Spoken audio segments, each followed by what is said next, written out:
বাহিরে ঘুরতে যাওয়ার ইচ্ছে হলে অথবা শপিং করার ইচ্ছে হলে রাস্তার এই জ্যামের কারণে একদম যেতে ইচ্ছে করে না, কিন্তু কিছুই আর করার নেই, ব্যস্ততম শহরে জ্যাম তো থাকবেই। অনেক দিন পর শপিংয়ে যাচ্ছি টুকিটাকি কেনাকাটা করার জন্য।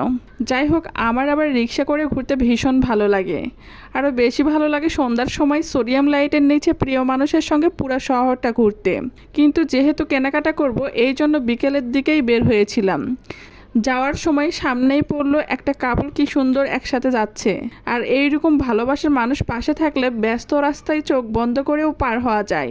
এরপর রিক্সাতে এসে থামলো আলতাবালি মার্কেটের সামনে। রিক্সা থেকে নেমে চলে আসলাম মোবাইল ফোনের ব্যাক কভারের দোকানে। অনেকদিন হচ্ছে ফোনের ব্যাক পার্টটা নষ্ট হয়ে গিয়েছে, তাই আজকে চলে আসলাম ব্যাক পার্টটা নেওয়ার জন্য। কারণ একটা ফোনের সৌন্দর্য বৃদ্ধি করে ব্যাক পার্ট, তার সাথে সেটাকে সেফটিও রাখে।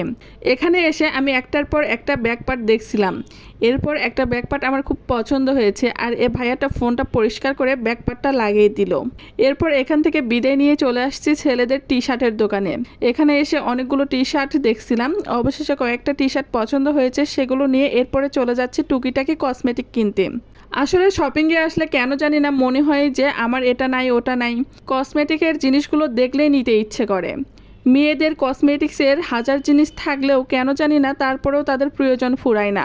এরপরে কসমেটিকের দোকানে এসে কাজল দেখছিলাম। কাজল আমার ভীষণ পছন্দের একটা কসমেটিক্স। আসলে কাজল চোখে না পড়লে আমার একদম ভালো লাগে না, আর কাজল পরতে আমি ভীষণ পছন্দ করি। অন্য কোনো কিছু সাজুগুজু করি আর না করি, কাজল আর আইলাইনার পরতে আমার ভীষণ ভালো লাগে। সত্যি কথা বলতে চোখটাকে সবসময় সুন্দর করে সাজিয়ে রাখতেই ভালোবাসি, কারণ চোখ যদি সুন্দর করে সাজিয়ে রাখি তাহলে চোখ দিয়ে যেটা দেখবো সেটাই সুন্দর লাগবে। ক্রিম, ব্লিচ, আইলাইনার আরও টুকিটাকি যেগুলো আমার প্রয়োজন ছিল সেগুলো নিয়ে মার্কেট থেকে বেরিয়ে যাচ্ছিলাম। আর মার্কেট থেকে বেরিয়ে চোখে পড়লো ফ্রেশ পেয়ারা, আর এখান থেকে পেয়ারা নিয়ে নিলাম। আর পেয়ারা খেতে ভীষণ ভালো লাগে, আর আমার কাছে মনে হয় এই একটা ফলই যেটা ফরমালিন মুক্ত। Thank you so much for watching my video.